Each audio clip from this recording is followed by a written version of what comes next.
So this is a short little video to describe or review the Yamaha SR125. It's only about a minute to a minute and a half long, so really just to sort of let you know what the things are like if you've not been on one before. They've got a really low seat height, and this is why a lot of the rider training schools use them. They also use them because they're nice and robust with the air-cooled engine there. They're very under stress kind of thing. They're capable of doing quite a lot of mileage without any great expense. So they're a single cylinder air-cooled 4-stroke. I'll just take it for a bit of a ride, describe what it feels like.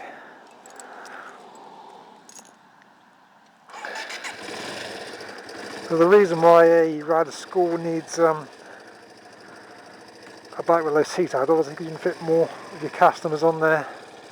It might not be that tall.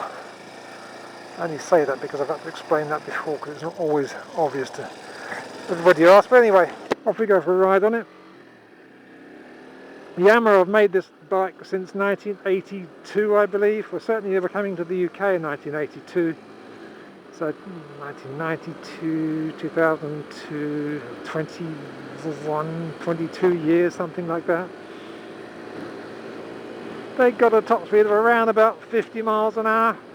You might be able to get a bit more out if you really persisted. So it's driven up to about 45 now.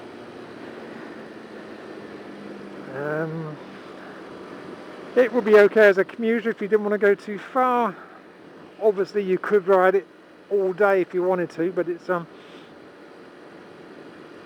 little bit slow for sort of open road touring.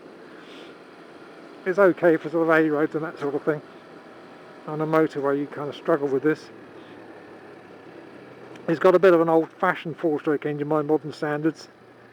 It doesn't feel as smooth as the more modern things. It has a carburetor and not full injection, which of course is good for an older bike when it comes to maintaining the thing. It's something you can probably manage yourself. Because there are so many of these around, you should be able to get second-hand bits, any bit you want second-hand for this, at virtually no expense. I get offered these bikes second-hand all the time. I turn most of them down because a lot of them are kind of just worn to a frazzle.